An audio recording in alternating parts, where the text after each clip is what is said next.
The Willoughby House was built in 1902, in the middle of Cleveland's Gilded Age, as Cleveland grew into a wealthy industrial city. At the turn of the century, Cleveland was home to an estimated 70 millionaires. As Cleveland industries, iron, steel, oil, and shipping prospered, the city's aristocracy built stately homes on streets radiating from downtown. Euclid Avenue in particular became known as Millionaire's Row, in one of the most beautiful streets in America. Yet, downtown Cleveland was getting polluted by blast furnaces, crude oil refineries, and smokestacks from increasing shipping and shipbuilding along the Cuyahoga River. In 1895, the Interurban, an electric rail line, opened a route to Lake County called the Cleveland, Painesville, and Eastern, the CP&E, with headquarters in Willoughby and extending from Cleveland Public Square to the east with stations in Euclid, Wickliffe, Willoughby, Mentor, and Painesville. The Interurban, along with the onset of automobile transportation, allowed wealthy families to escape the urban environment for country life. From 1895 to 1930, along this line, prominent Cleveland families built country estates, 66 in all. 30 of these estates remain today. One of these is the Willoughby House.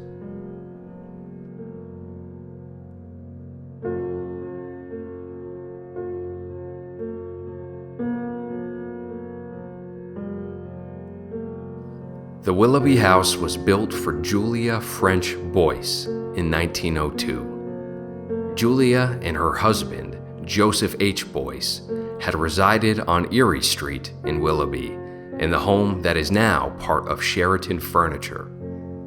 Mr. Boyce was a postmaster of Willoughby and owner of Willoughby Flour Mills, which he operated until it was washed down the Chagrin River in the flood of 1893. He died the next year.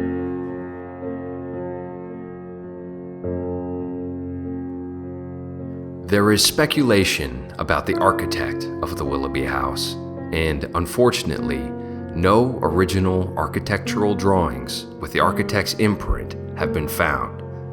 However, the evidence suggests that prominent Cleveland architect Charles F. Schweinfurth designed the Willoughby House.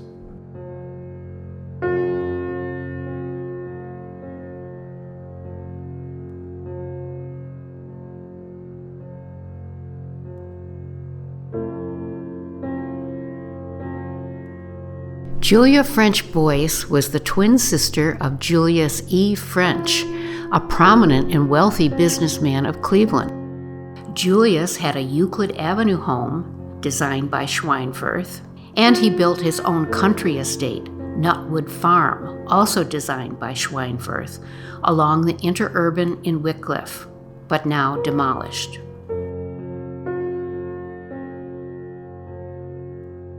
Schweinfurth also designed the Shoreby Club, the Union Club, Trinity Cathedral, and 4 stone bridges over Martin Luther King Boulevard, as well as other city and country homes for Cleveland elites. In the spring of 1903, Julia French Boyce moved into the Willoughby House with her daughter, Nancy Boyce Van Gorder, son-in-law Albert H. Van Gorder, and their 3 children, George, Leona, and Nancy, all between 8 and 4 years old. The Van Gorders had been living on Carnegie Avenue in Cleveland and summering in Willoughby and Waite Hill, but once Willoughby House was completed, it became their permanent home. Julia French Boyce wintered at the Plaza Hotel off Central Park in New York City. The 3-story sandstone Willoughby House is considered neo-Gothic in style, with arched windows, battlements above the front porch that are repeated on the second story, and leaded glass windows on the third floor. Flemish arches topped the third-floor dormers. A grandson of Nancy Van Gorder wrote that Nancy argued with the architect about mullioned glass windows. Nancy did not want them on the first and second floors because they were too hard to clean. The architect was miffed not to be allowed to put in the architecturally correct windows. The family guesses that is why there is no record that Charles F. Schweinfurth designed the house. Albert H. Van Gorder was a pharmacist and executive of a drug company that in 1920 merged with McKesson Robbins Company, where he served as president until his death in 1941. He was also an executive with the Cleveland Fruit Juice Company. He was a long-term board member of Andrews School for Girls in Willoughby. After moving to the Willoughby house, he commuted to downtown Cleveland for work while he enjoyed his wooded 15-acre country estate. Behind the Willoughby house, he built an upper barn for their carriage and horses, now called the carriage house, and a lower barn in the back for goats, sheep, and cows, now gone. He had a large garden, a pond, and a tennis court, all now gone. Family members fondly recall their grandfather with many stories of his enjoyment of his children. He was my favorite person of all time. Why? He was gentle. He was fun. He was smart. But my grandfather was like a grandfather to his own children. Albert was 57 when the twins, Julia and Jane, were born in 1909. His wife, Nancy, 19 years younger, often said she had triplets. George, Leona, and Nancy, each less than 2 years apart, and then twins, Julia and Jane, 11 years after Nancy.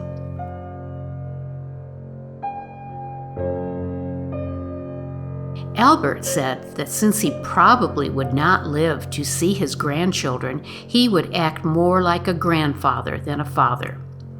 He died in 1941 at age 89 and lived to see 9 of his 10 grandchildren. One of the things that I think just sounds so kind of romantic is that he would go in and take my mother and her twin sister when they were in bed. You know, when you're supposed to be in bed, you're supposed to be in bed and asleep. And he would go in and he would wake them up and say, "We're going out to the garden." And he would take them, and the garden actually was quite a ways down. You know, they were up here and the garden was way down there. And he would go to the watermelon patch and pick out a watermelon. And by the light of the moon, and as my mother describes it, the moon was out. And so by the moonlight, he would take his knife and cut a slice of the watermelon open and take it and taste it until he got just the right slice. And then he would give it to the girls. And I don't know, maybe it was 9 o'clock at night, but to them it was the middle of the night. And they would sit there down in the middle of the watermelon patch and eat watermelon. And I've just thought that's the epitome. That really is just such a special thing for a father to do. On the third floor of the Willoughby house, the cook, Selma Haig, and her helper, Nina Furness, both Finnish, and later Selma's sister, Ida Haig, lived along with the laundress, Mary Ann Wright. The twins' nanny was Emma Henderson, an Englishwoman they called Nenny. Alvin Fowler, Allie, was the kindly chauffeur and caretaker who lived across the street from the Willoughby house. In 1907, when Alvin was 19 years old, Albert Van Gorder bought his first automobile, a Peerless. Albert sent Allie to the car factory in East Cleveland to learn how to drive and maintain it. Allie was remembered by family members as one of the gentlest men ever, happily taking the grandchildren under his wing when they visited. He was the epitome of kindness, gentleness, respect for everyone, I would say. He was also fun to be around. And so my brother, for instance, when he came here, he just spent his whole time with Allie. He was the chauffeur. He was the gardener as well, of course, and he grew vegetables. So that's another thing about this house. You always had fresh vegetables. I have trouble finding the right adjectives for him because he was such a special human being. He lived all of those characteristics that make us beautiful people. Albert Van Gorder died in 1941, but the grown children and their children often visited their grandmother, Nancy, in what they called the Willoughby house.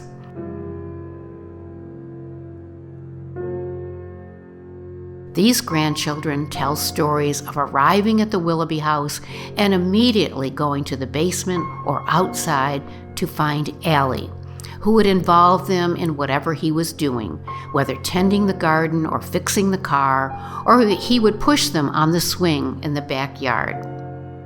Indoors, Grandma Nancy kept toys in the front closet off the foyer. What did we do? Well, I could go on for a long time about that.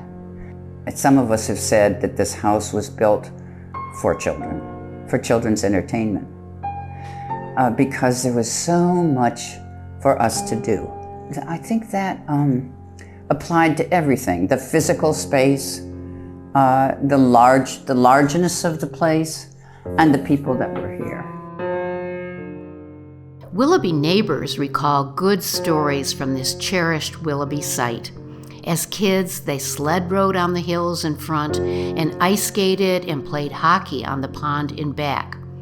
One resident recalled getting the courage to trick or treat at what in later years they considered a haunted house. He and a buddy rang the bell and waited a long time until elderly Nancy Van Gorder came to the door. She told them to wait, and after another long time, she came back with Bic pens for each of them, a treasure in those days. My grandmother was, I think you need to say when you're talking about my grandmother, she was a very devout person.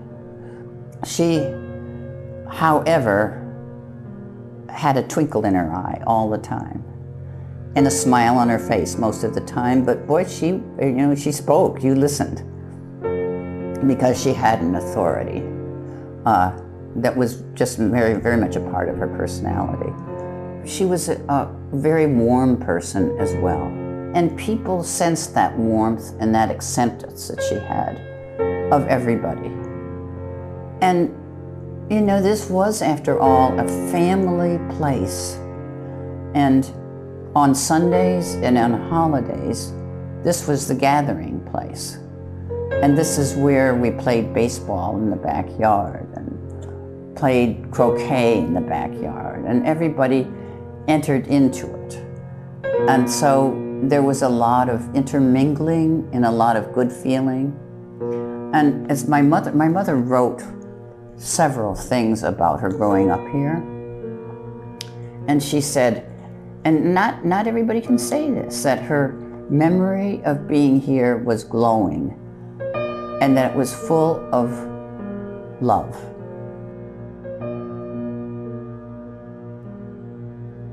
In 1954, Nancy Van Gorder deeded the Willoughby house to Andrews School for Girls, where Albert Van Gorder served on the board for many years.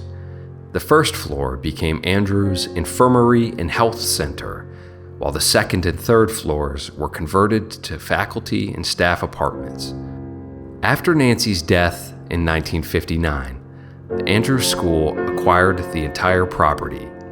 In the 1960s, they sold the back 11 acres to the developer of Willow Grove Apartments. The pond was filled in after that. After donating the Willoughby house to Andrew's school, Nancy Van Gorder renovated the carriage house for her permanent residence. She lived in the back upper apartment overlooking the pond. Faculty members from Andrew's school lived in the other 2 apartments. In 1986, Andrew's school sold the Willoughby house to developers who converted the home into an assisted living facility for independent seniors. These developers gave it the name the Van Gorder Manor. The carriage house was rented as long-term apartments, but were left vacant for many years. In 2017, the Van Gorder Manor was closed, and the building was sold to a private individual who started renovating it for his family, but eventually put it up for sale.